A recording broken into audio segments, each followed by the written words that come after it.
fact that veterans, are missing in action and have failed to return home. They're commonly called POWs or MIAs, prisoners of war or missing in action. We call them brothers. They're unable to be with us this evening, but we remember them. The table is set is small, symbolizing the frailty of one prisoner alone against his oppressors. Remember. The tablecloth is white, symbolizing the purity of their intentions to respond to their country's call to arms. Remember. The single red rose is displayed in the vase reminds us of the families of the loved ones of our comrades in arms who keep the faith awaiting for their return. Remember. The red ribbon tied so prominently to the vase is reminiscent of the red ribbon worn on the lapel and breasts of thousands who bear witness to their unyielding determination to demand the proper accounting of our missing. Remember. The candle is lit, symbolizing the upward reach of their uncontrollable and unconquerable spirit. Remember. A slice of lemon is on the bread plate to remind us of their bitter fate. Remember. There is salt upon the bread plate, symbolic of the family's tears as they wait. Remember. The glass is inverted. They cannot toast with us tonight. Remember. The chair is empty. They're not here. Remember. All of you who served with them and called them comrades, who depended upon them and their aid and their might and relied upon them, for surely they have not forsaken you. Remember. Until the day they come home. Remember.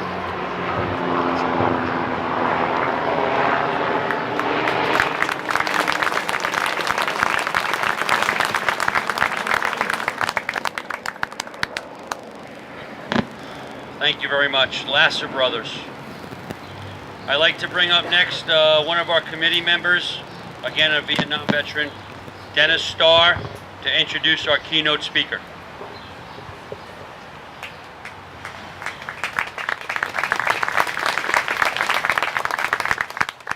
Thank you and welcome.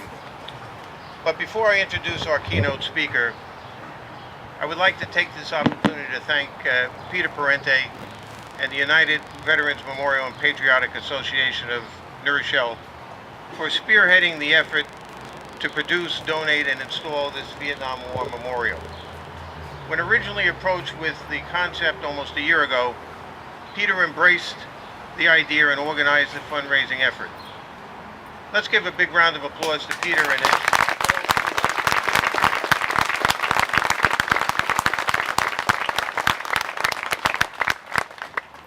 Also at this time, I would like all veterans in the audience to stand and be recognized.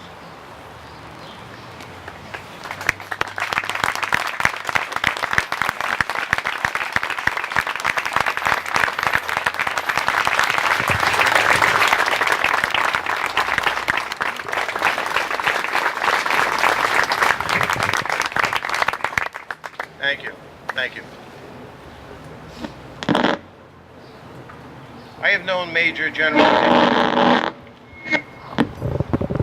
for many years. He graduated from Fordham College with a BA and a commission as a second lieutenant in the Army. On active duty, he served as an infantry and intelligence advisor in South Vietnam. Upon his return, he earned an MBA from Iona College. He continued his military service as a reserve component soldier. He was the Chief of Staff for training for an Army Reserve Command and attended the Army War College.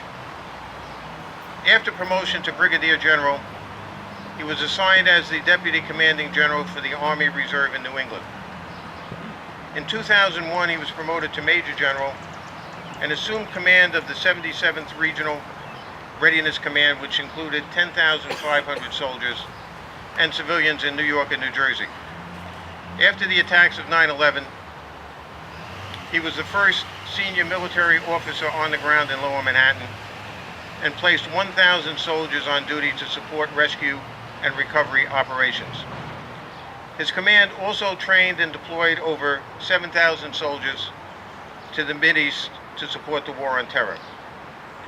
Major General Colt retired from the Army in 2005.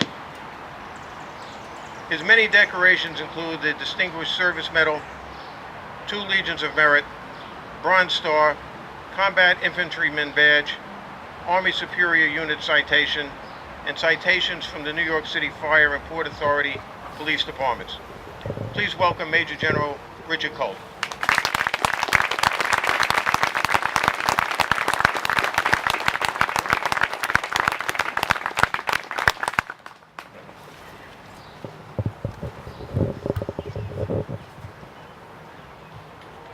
Mayor Brampton, great words, great comments, heartfelt, well received by all of us who served.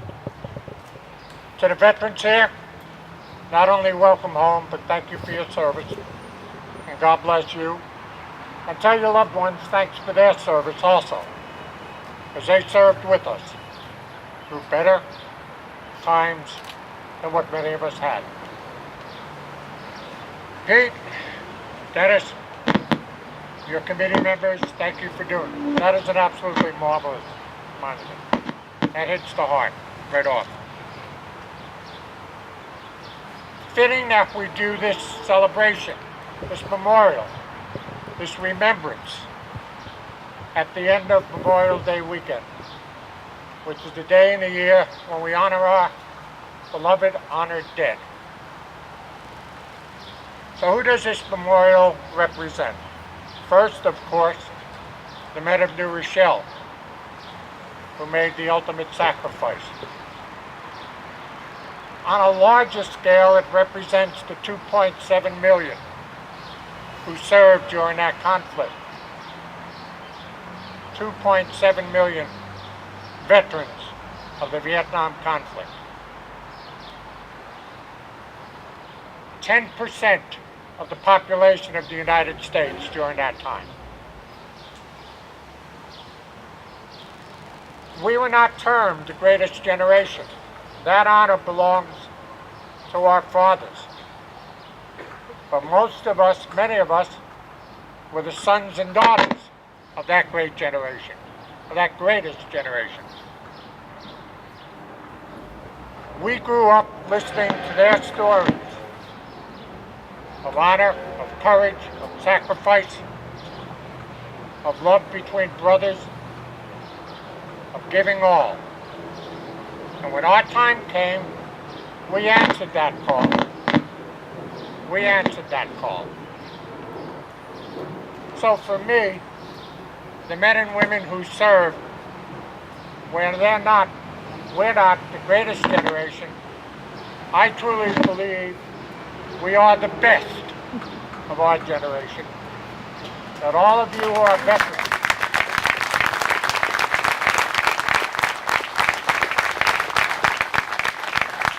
you are the best.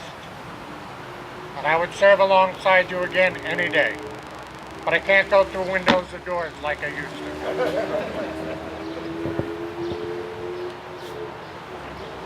Not all our comrades, not all our friends, not all our loved ones came home. So who were our dead? Not just the names listed on your monument there and honored with gorgeous monument.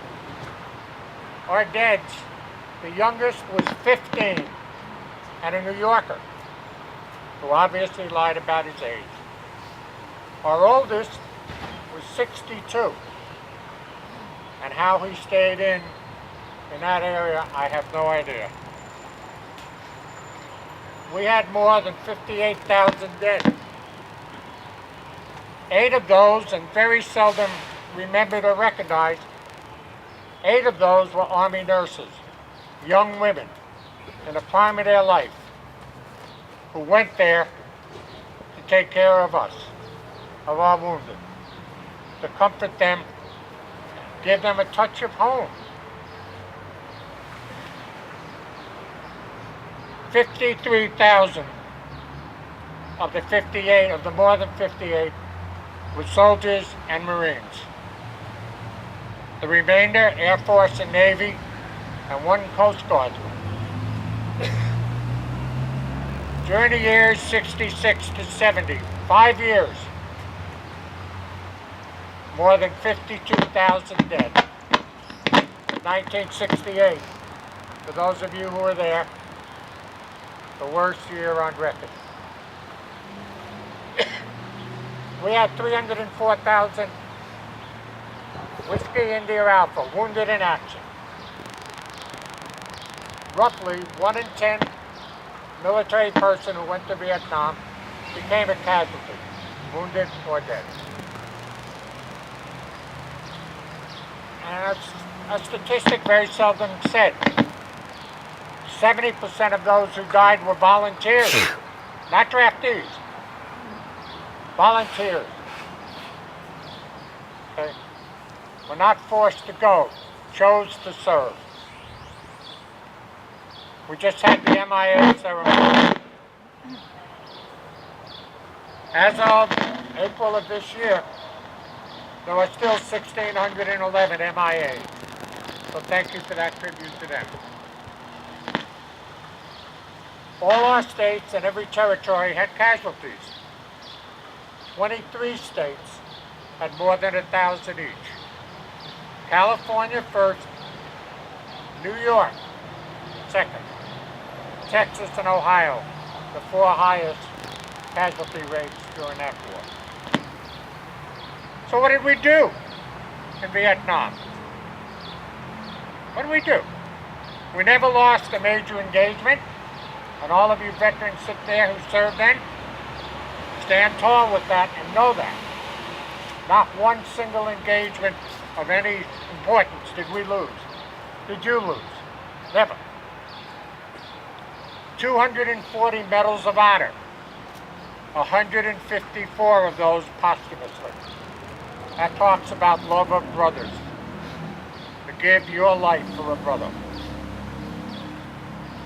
97% of us were discharged with honorable discharge. But you know what?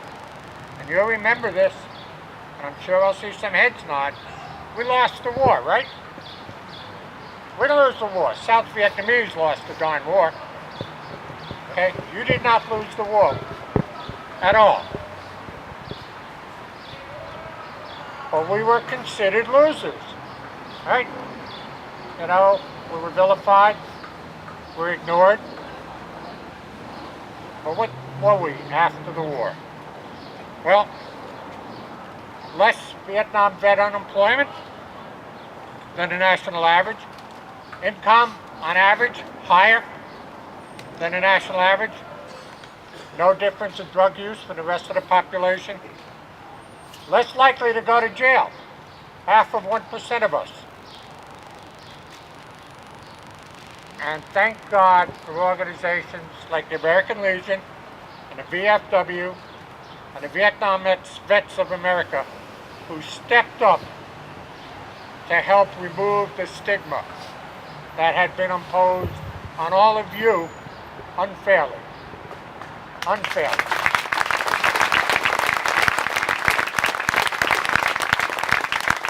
And here's a statistic that I found when I read, and I did some research. 74% of those who were interviewed in this one poll said they would serve again. I find that amazing, but God bless them all who said yes. But on a sadder note, our war, Vietnam, is still claiming our lives, still causing casualties in all of our neighborhoods and cities across the country. Wounds received long ago, still killing them. And if I remember the number right, 97 names have been added to the wall in Washington in the last 2 years. But people died from wounds received. Agent Orange, still killing us. The other toxins, still taking us down. Unresolved PTSD issues cause hardship for families of vets and oftentimes terror for the veteran when he remembers. The curse of a great country, terrible health care by the Veterans Administration. where our people have died, waiting to be cared for. Health disability claims, long waits. Guys die, women die. Families are left without the monetary awards they should have. So in a very real way, the struggle to survive goes on. And I heard, Mayor, I have no idea what the issue with the armory is. Okay. Obviously emotional. So I got to side with the guys.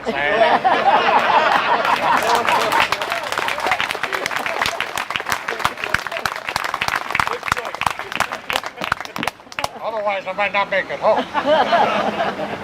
On days like today, at events like this, I kind of think about a speech that resonates not only when it was first given, but if you think about today, you think about where our soldiers and Marines and Airmen and Coast Guard and Air Force people are, and all the wars that we've fought, and all the places we've died, and all the places we're buried, that it's a speech given by one of our greatest presidents, Abraham Lincoln.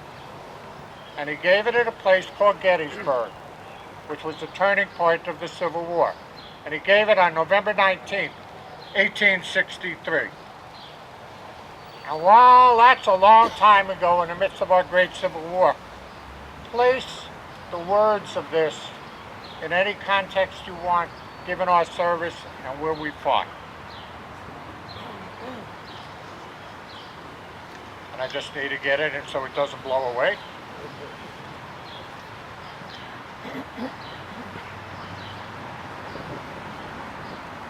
And I didn't read, it's not the whole speech. It was 2 minutes long and still remembered. It's probably one of the best speeches ever made by any president. But, in a larger sense, we cannot dedicate, we cannot consecrate, we cannot hallow this ground. The brave men, and I added women because I've had them die too, living and dead, who struggled here, have consecrated it, far above our poor power to add or detract.